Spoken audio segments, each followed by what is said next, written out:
we lived in back of the nursing home, so my grandmother did all the cooking, my grandfather did the books and the maintenance, and we ate with them. I practiced my piano in the nursing home. We brought our dance shows to the nursing home. We did everything in that world. And then the other extra interesting thing was that my grandfather's mother lived with us until she died as well. So I feel like this world of death and dying has always been part of my vocabulary. And for me, growing up like that wasn't all that different. I just I guess, the kids used to tease me at school about it, or about different things associated with it, but I didn't really know any different. And so when I got into nursing and I got into realizing that talking about death and talking about dying isn't natural for most people, it was kind of surprising. Like, oh, okay. So when my kids went through confirmation and they went through death and dying, they went and visited the cemetery and they looked at all the symbols and all that, and I thought, well, that's all very interesting, but nobody talked to them about the dying process. Nobody talked to them about what we believe about dying.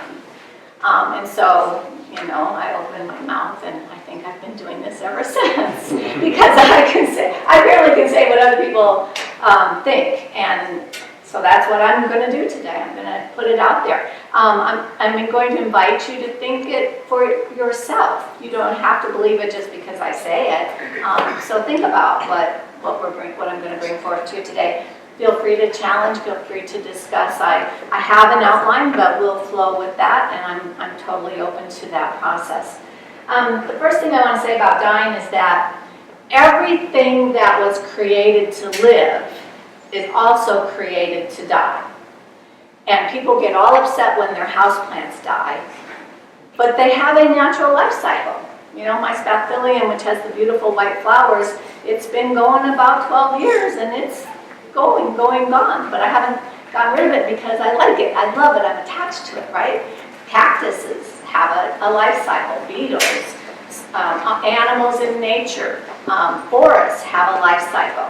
If you've ever lived in an area, we lived in California for quite a few years, and the forests naturally burn out, shed itself, and die. And you'll drive by literally in the fall or just after the fire, it'll be completely black, and within a few months you'll start seeing shoots of green.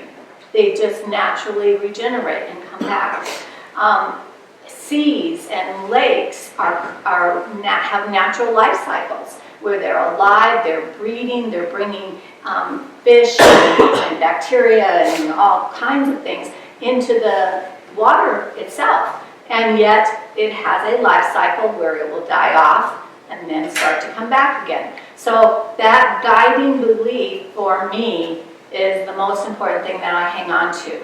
That everything that's created to live will die. Everything that's died has a natural cycle, and that life starts to rebuild in some other form. Now that has been proven again and again in science, that energy is neither created nor destroyed. That's another thing that feel the weight, the lightness of that. Energy is neither created nor destroyed. It simply changes form. It's a physics principle. It changes in some form and changes into something else that we can identify with. Every culture, every religion, every people on this earth, before there was language, identified that cycle of living, dying, changing, living, dying, changing. And they have different words to talk about it, and they have different beliefs, and I'm not talking about reincarnation or any of those other things, because I can't say, I'm not an expert in those things, I can't say that. But I can say that everything that was created to live is created to die, and when it dies, it will simply change forms. Something will change with that. And that I know scientifically, religiously, and spiritually. Now dying, when we start to talk about dying, usually happens in one of three ways. The first way, that's the hardest I sometimes think, is sudden death. A car accident, a train wreck, a gunshot, something like that that takes somebody out suddenly. Time without preparation, time without saying goodbye, that sudden death process. you come home and your dog is gone, or something happens suddenly. That's very difficult. And so those are probably the ones that become so traumatic because you just haven't had that time to prepare. Then we can talk about illness. Illness that eventually leads to death generally occurs from the time of diagnosis over time. And that can be months, or it can be years, or it could even be decades. But nonetheless, we know that we're living with this chronic or acute illness, and that death is occurring over time.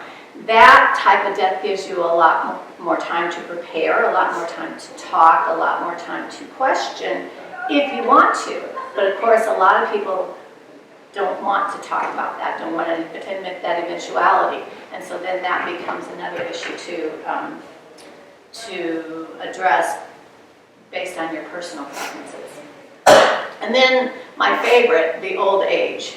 Now, some of you are a lot younger than me, but I'm getting to that point where I go, oh, okay, my eyes are changing. My skin is changing. Even my teeth are changing. How can this happen? How can we just get old like this? But that's one of my favorite ways of dying, and yet I hope that goes over many years. Gradual decline over age really occurs in a process too that I want all people to be familiar with, and that includes the young people, because as you watch your grandparents age, as you watch your elderly neighbors age, as you watch your parents age, realizing the things that are predictable, that are normal, that we can call the process of aging is very important to understand. So lots of things that goes with that. First kinds of things that start to happen are the changes in the eyes and the vision. You start that somewhere in your 40s and that kind of thing, where you start to see any differences in eyes and contacts and glasses and that sort of thing. And I remember my kids making fun of me back then and saying, "Mom, can't you read that?" Well, no, I can't. I'm sorry. So I better go do something about that. And that can also include gradual changes in hearing, especially if you've had a career in music and guns and loud noises and things like that. And so those are the first kinds of things. But then you start to see changes in the skin, the thinning of the skin, the age spots. I remember my granddaughter the other weekend playing with my hand and saying, "Grandma, what are all those ropes in your hand?" Well, those are my old hands, because my skin is thinning there. Just all by itself. I didn't do anything to create that. The skin is thinning and things are changing. But along with that loss of elasticity, the ability to stretch and recover, that goes along with aging process. And that's happening as we get older and older, even in the inside vessel or organs as well. Loss of elasticity in the heart and the blood vessels, loss of elasticity in the gut, loss of elasticity in the brain, and those kinds of things. So that we start seeing the decrease in kidney filtration, decrease in appetite, decrease in just general interest. No, you guys go on without me, I'm not interested in going.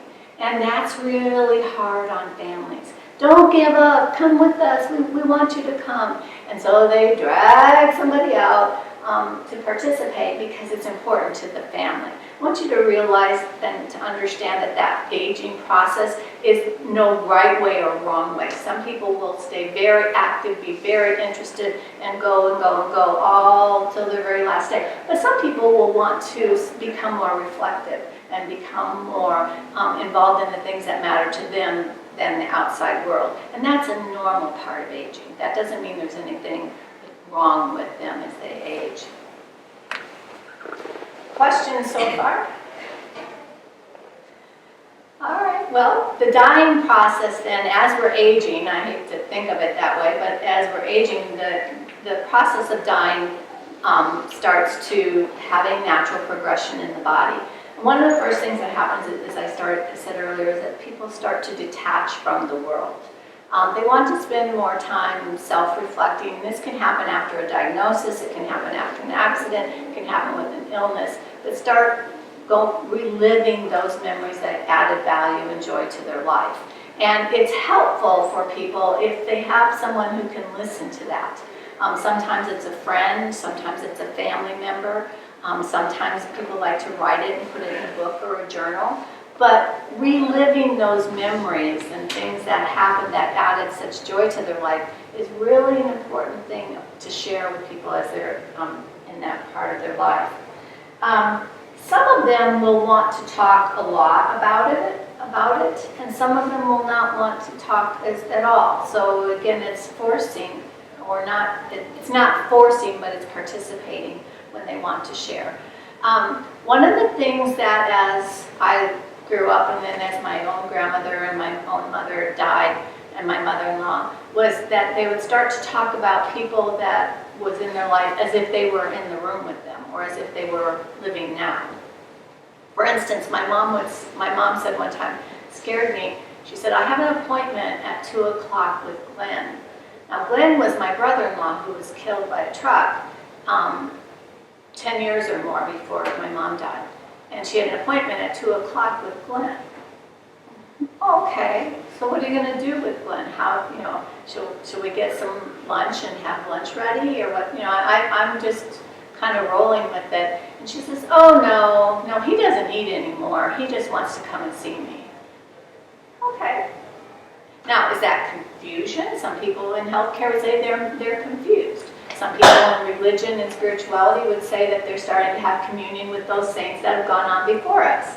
Some people would just say, may not mean anything. It just means that she's remembering Glenn, she's remembering that love that they shared and that he's already passed on, and she's remembering that meaningful relationship. Either way, my advice, if it means anything at all, is to let them have those moments of joy. I always cringe when I hear people say, now Mom, Glenn died 10 years ago, don't talk about that anymore. That doesn't mean anything. That's me being afraid of talking about it. For her, that's what she wants to talk about, right? Or to say, well, Mom, it's 2020, it's 2020, and that was 10 years ago. Don't worry about that anymore. Well, 10 years ago is what she's remembering and reliving and experiencing joy from. So if you are that kind of person, and if you can give that privilege to your loved ones as they age, I would encourage you to do that. At some point, there may be periods of confusion or in and out of consciousness. And the thing I would encourage you with that is that it may not be permanent. They may have times like my mom would have times where she would sleep 24 hours a day for a few weeks, and then she'd wake up and start eating and doing and walking and talking again. So they may have times like that. Don't give up hope in that process of dying, that it's always like this and it's going to be straight downhill. There may still be time to say the things that you wanted to say and didn't get a chance to say. There may still be times to connect at that heart-to-heart level. But there are people who do, once they go unconscious, do become unconscious and continue on and to die. And my advice or encouragement there would be to say it anyway, because dying happens from the periphery, from the outside in, right? So we die from the outside of our skin, we die from our fingers and our toes, and we die up and out and into the inner side. And that inner core, those inner senses, seeing, smell, acknowledging presence, touch, all those things, those inner senses are all still alive until that very last second. So even if you have a dying experience with someone who goes unconscious, not to give up, continue to talk to them, continue to say the things that you want to say, that you can share with them, because they probably, in all likelihood, still hear you, still sense you, and still have that sense of your emotion, your heart level to their heart level. One of the things that we did with my mom was we had Patsy Cline playing all the time, because she loved Patsy Cline, and we had Anne Murray playing, and because she loved music and those kinds of things. And so even when we were just sitting, we were having that connection, me remembering how she loved that and would dance around the kitchen to it, and her experiencing and hearing the things that she loved.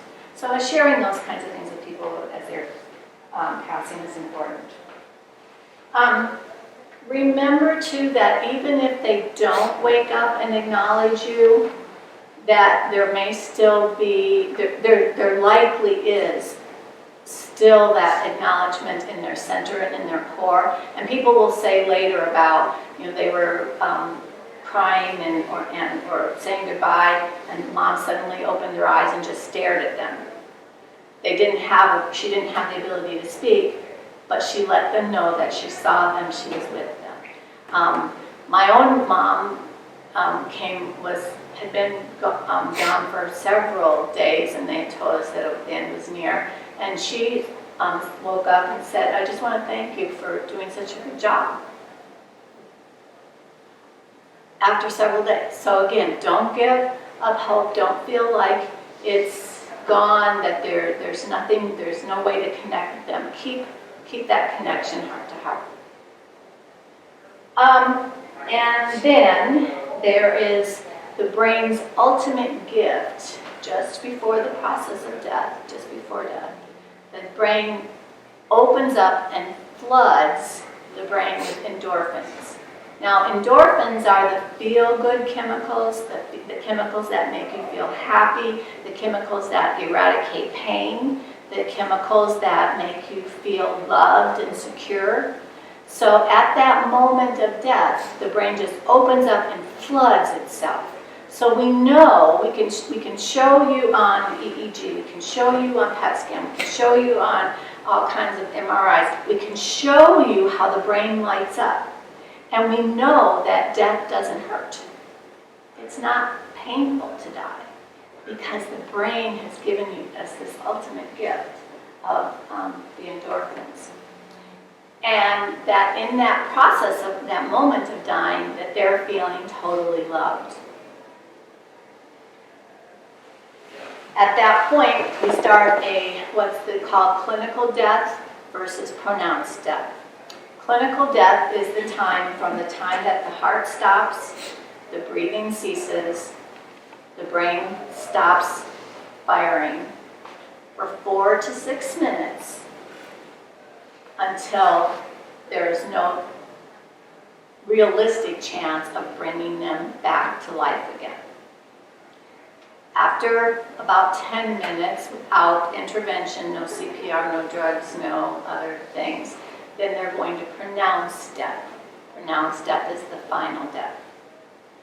That clinical death time is a time where people look at the body and they think they look stressed or tense, or if their eyes were open when they passed, their eyes are probably still open until a healthcare person closes them, or may feel they may be clenching their hands or something like that. Those things, that the muscular contraction that make people think that they're in pain, or think that it hurts, or think that they're fighting. They don't want, people say, she's trying to get every breath, she doesn't want to die, she's trying to get, no, she's not trying to get every breath. Her brain is trying to keep the oxygen level up so that the brain, until the brain senses that it's too low and we have to flood with the endorphins to relax, right? So those are all physical reactions to the process of dying. During that clinical death time, you're still going to see some of that. Once we see pronounced death, then we're going to see a relaxing of the body. We're going to see a relaxing of the jaw. We're going to see a relaxing of the arms. We're going to see a relaxing, and that kind of glow comes back to them again for a brief period. But for a time, after that time of being pronounced dead, there's that sense of peace, that sense of letting go and being at peace. And if you can stay in the room, and if you can go through that process, and it's very hard when it's your loved one, I've done it now several times, then you can transition from that death time to the time of peace and time of the suffering is done. The suffering is done. For us, especially with cancer, the suffering is done. She's not hurting anymore. After death, after that pronounced time of death, I want you to know that that is your time. Nobody can take that time away from you as a family member. They can't kick you out of the room because they need the bed. They can't get the morgue up there to get the body out as quick as possible. They can't call the funeral home to get the person to the funeral home as soon as possible. Many cultures have many religious anointings and other ceremonies that they want to do with the body. Some cultures sit with the body like that for 3 days. They don't want to go through all of that embalming and funeral preparation and all that right away. You have as much time as you want with that loved one. And something to think about that I encourage you to think about is, how do you want that when you get to that point? How do you want that process of death to look? Do you want to sing songs? Do you want to read scripture? Do you want to sit and hold hands? If it's my loved one, do I want to crawl in bed with them? Do I want to wait for my pastor to come? Do I want to, don't let anybody rush you with that process of being with that dead person. Just because the physical body is dead does not necessarily mean their spiritual body is left either. Some people, in that 10 minutes, they have a near-death experience, and they come back and they talk about knowing everything that was going on in the room. Now that happens with medical intervention. That doesn't happen with old age and cancer and other times when you've made a decision not to continue with treatment. But that time is very precious, and you can use it any way that feels right for you. And I want to encourage you to remember that when you get to the situations.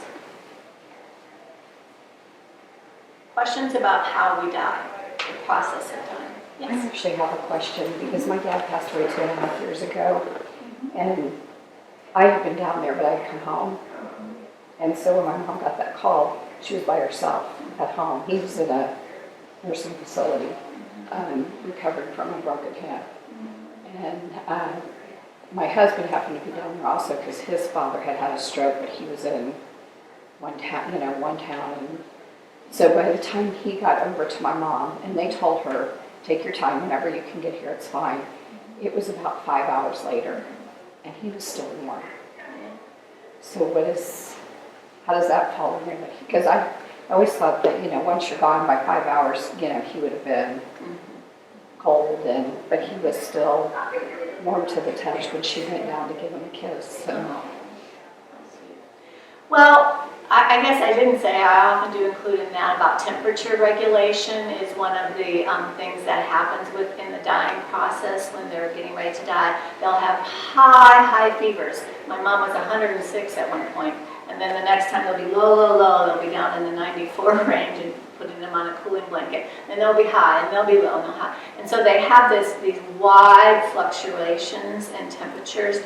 That's part of the brain controlling the process of the body shutting down.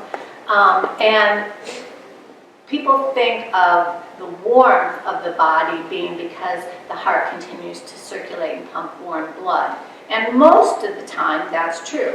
But in the dying process, what happens is that if they died at this high point, that warm blood is trapped there. And if they're covered with blankets and all of that, I can see that he may not have been 98.6, but he might have felt not cold. So that would be my thought about that. I would think after 5 hours, my guess is that they were trying to keep him warm so that when the family got there, they weren't totally shocked. She likes to believe that it's because, like what you said about the spirit, but even though he was gone, he waited till she got there so that he wouldn't be, I don't know, sad. There are many people who believe that. I have to walk this very thin line of what I believe versus what I can say about in science, right? And so there are many people that believe that. And I would say that personally, having been through with my own family members multiple times now, I can say that every experience is a little different, but would be so like that person, would have done it exactly that way. So can they control it somehow? I don't know. Many people who've been brought back to life describe the experience of being in the room, seeing the family, crying or seeing the events that occurred, hearing it, and children that have died have come back and said things that had happened in the experience and that they didn't know. I fell on my head, and that's why this happened. So, can it be? You have to decide that for yourself. Science, we are not yet, I can't prove that scientifically, but I can prove that that energy is not ever lost. It only changes forms. We can prove that in science. Anybody else? I mentioned a couple of times about clinical or near-death experiences, and I want to reinforce, especially for the young people, that a near-death experience is one that has occurred and then medical intervention was quick to follow. Or like drowning in a very cold pool where their body temperature is drastically lowered for a significant period of time so that they didn't need that medical attention very quickly. But generally, near-death experiences are experiences that the person died, but then there was medical intervention that was very quick to follow. And sometimes it involves putting those people into a coma or putting them to sleep and not allowing them to move or talk or have to use their energy to stay alive. The machines do that for them. And sometimes that process is successful, and then they can wean the person and they can wake them back up and they can go on to have and live healthy lives. Sometimes it's not. Sometimes they go on to pass anyway, or sometimes they just go on to have a different kind of life. So just so that you know what that term means. Now, people who had near-death experiences come back, write books. There are movies that are made about that, about their experiences, and we get a lot of our society's beliefs about death through those kinds of books and movies. And I think there's a place for them in society in that they give us some comfort and some hope. But again, as I just said, we want to make sure that we have a scientific view too of understanding the death process.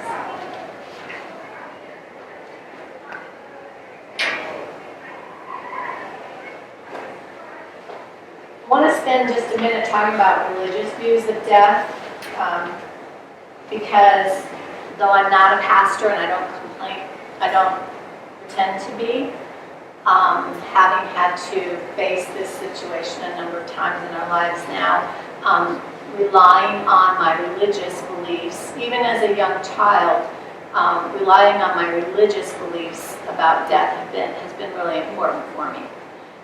Every religion, every type of society, they have beliefs that govern what they believe about the body.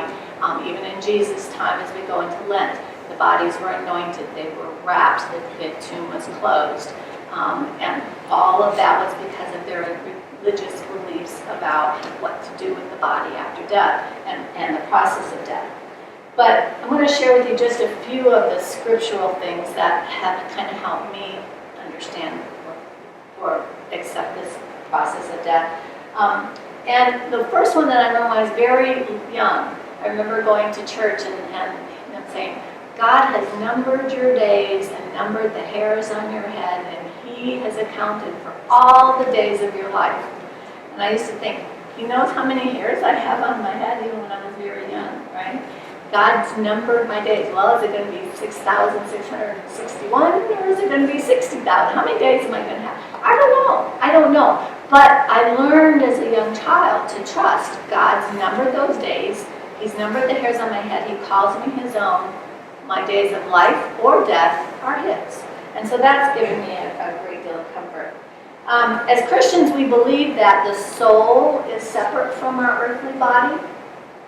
And the scripture that I relate to with this is the whole story of Adam and Eve. When God created Adam, He created him with dust, and then He molded together the bones, and the bones were formed, and the skin was formed, and the dust formed. But was he alive at that point? No, that was his earthly body. What did God do to make Adam come alive? He breathed his breath. So the soul, the breath of God, that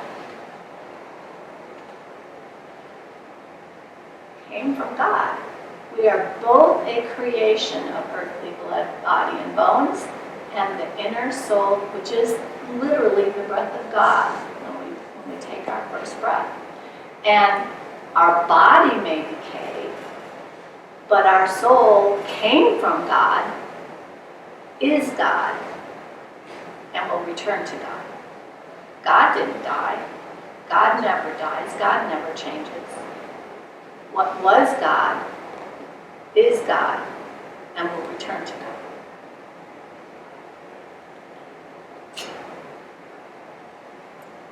That, for me, is what I remember about death. What was God is God and will return to God. That little part of me that I don't even feel worthy of, that I don't know where it is or who gave, how it got there, that part of me will go back to God. Christians believe that God that gave us Jesus, and that Jesus spoke to a great cloud of witnesses up on the mountains with Moses, right? The communion of saints, we celebrate that as well. That all the people that have gone on before us, that have guided and directed our ways, that have set the path before us, they came from God. They are with God, and they are now still with God. And when we say our Apostles' Creed, we believe in the communion of saints. We believe that those people are communing with us now. And of course, we're getting ready to go into Easter, where Jesus appeared to the disciple in different forms. Forms that they recognized or did not recognize at first, and then forms that they finally did recognize and say, "Here, Peter, put your hands in my nail holes." Right? Jesus is appearing to us in different forms as we go through our life. I have no reason to think that that is not a promise forever. He will continue to appear to us because he came from God, he was with God, and he is God.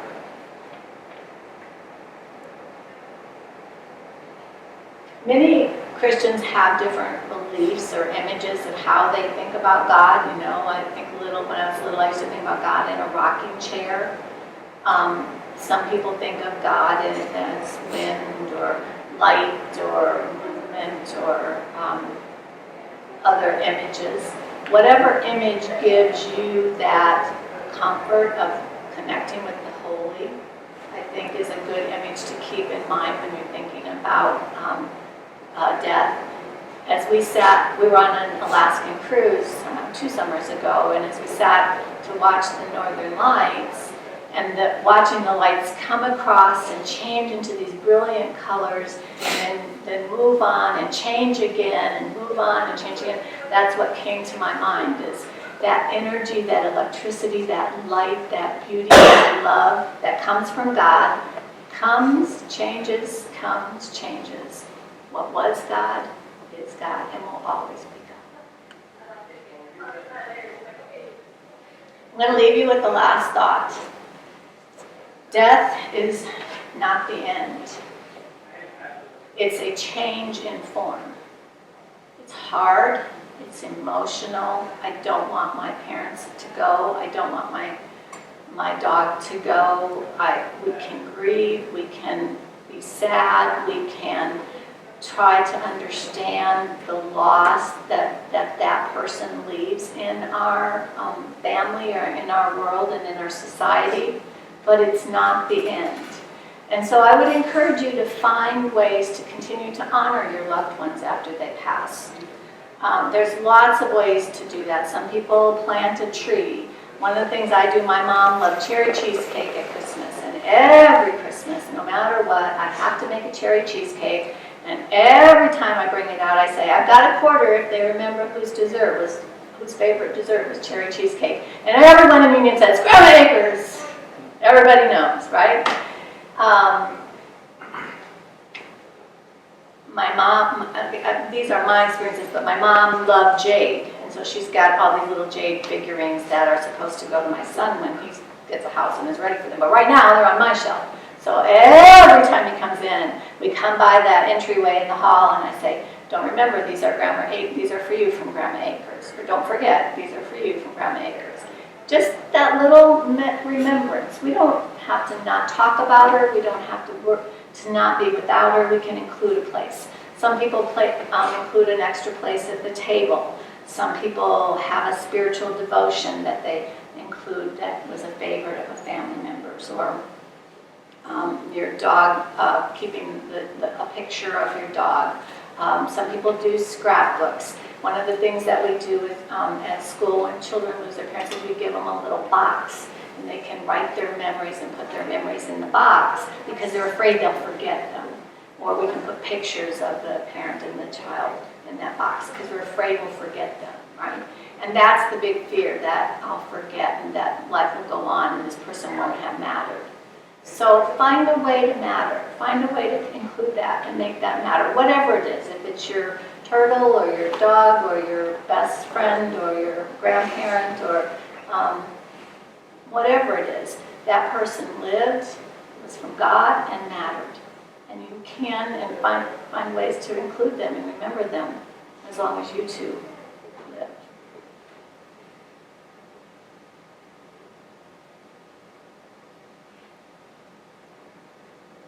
Hard things to talk about. You guys are all pretty quiet. Comments, thoughts? I'd like to share a little bit. So my mom passed away when I was 21.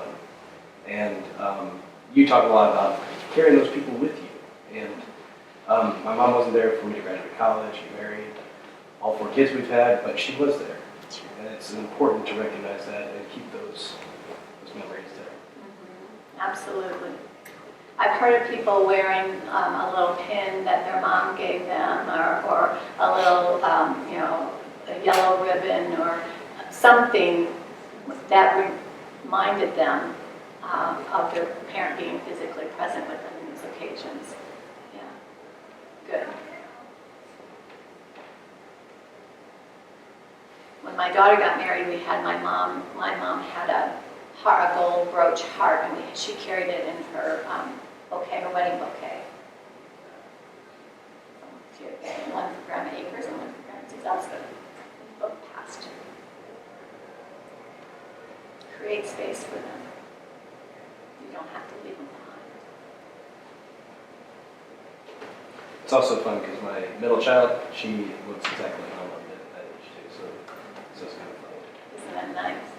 I don't know what my mom looked like that. Right. But do the pictures, right?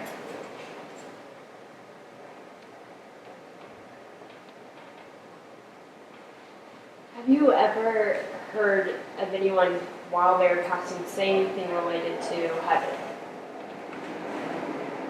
I personally have not had that conversation, but I have heard of those conversations. And I've heard, actually we had a member of our church that was dying early on, and when she came back to consciousness, she said, well, I can't go yet because they take the babies first. You know, they're getting the babies are getting ready. We're getting the babies ready in heaven. They take the babies first, right?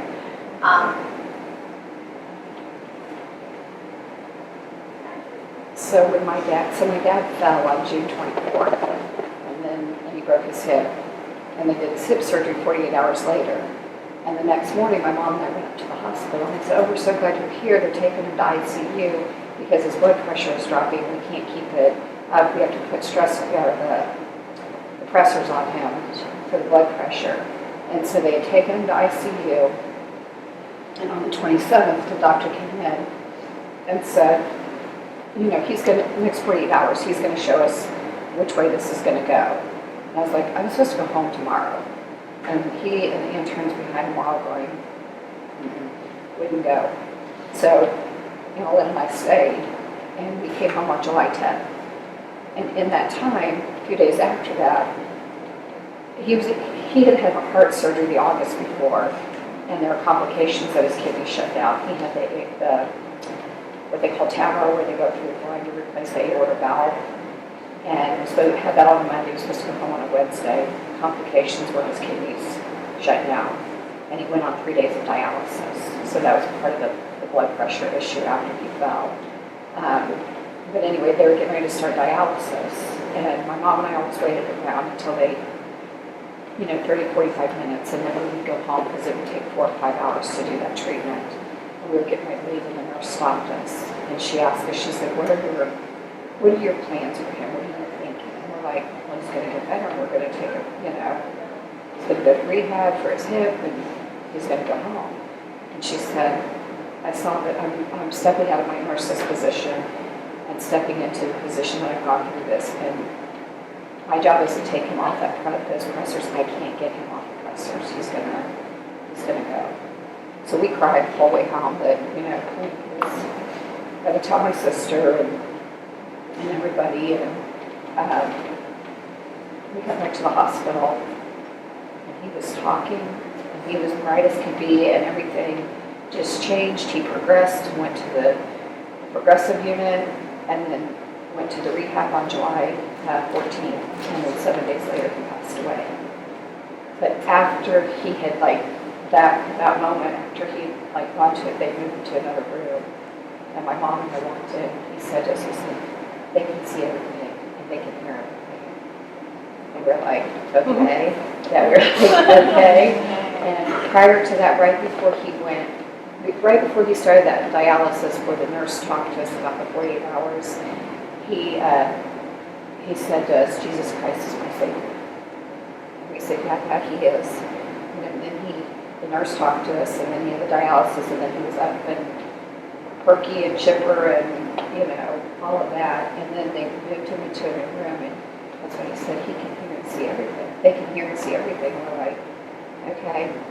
And then I was like, oh, there's cameras on the ceiling. It's, like you're saying about it's probably he's talking about the hospital staff can see everything. But now, since he's been gone, I wonder that it wasn't where he was dipping, where you're talking about the in and out.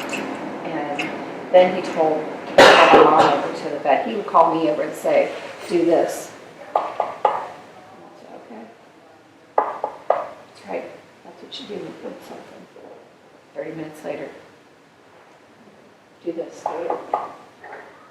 We have not figured out. I mean, the only thing I can think of is in the Bible where it says, knock, and it should be answered, and that he had seen something and know that that's true.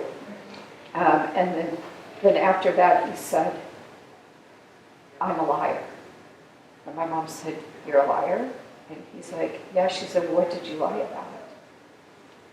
And I thought, oh, maybe I should leave the room. What did you lie about? And he said, I said that I would live as long as my father would, and I won't. And so all this was going on within a couple days, and then he passed 7 to 10 days after that. And he told her the day before to go home. And she's like, but I always stay till you have your dinner. And he's like, no, go home. I want you to go home. And she said, well, why? And he said, there's a plan. And she said, okay, well, what's the plan? He goes, you'll know. And so she went home that Thursday night, and Friday at 5 a.m. she got the phone call that he had a DNR, and they said that they had gone in to do labs, that he was non-responsive. And then she got there 5 hours later, because they told her, don't rush, wait for somebody to get there for you. It's, like you were saying, we don't need the room. Whatever you need, take, and come when you can. So I feel like, and I mean, I have no proof. It's just what's in my heart. What I think is that I think he was face to face with Jesus, with God, but it wasn't the babies have to go first. There was something else, and I tell my mom I was floating down the Nile River because I wish I was working so hard to keep him here. Right? That it's, that it's happening too fast. That I wish that I had said, Dad, have you been, asked those questions, and may not have answered me, but just to ask him. I feel the same way, and with my experiences, when you're the person in it, afterwards I can look back with great clarity. Oh, this was the progression. But in the process, you're like, come on, Mom, just eat a little bit. You gotta have your energy. Well, eating was the last thing she was worried about. She was worried about preparing her place in heaven, So I feel the same way, and I don't know that you can do it differently, but perhaps having some glimpse of how it goes physically and scientifically, you can maybe take some comfort in it afterwards, that you did everything that you could do at that moment in time, and that it went the way your loved one is directing it, and the way God is directing it, not the way we want it to go.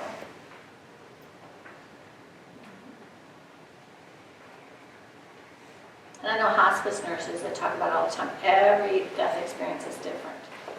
That even though and you've been through it a lot of times, they're directing it and finding their path. Well, my prayer for you is that you'll have a great path as you think about this process of death and dying with your mentors, that you'll be able to share openly and honestly and use your words to talk about these issues. It's uncomfortable, but it isn't. It's worth it. It's worth talking out loud and saying the process together.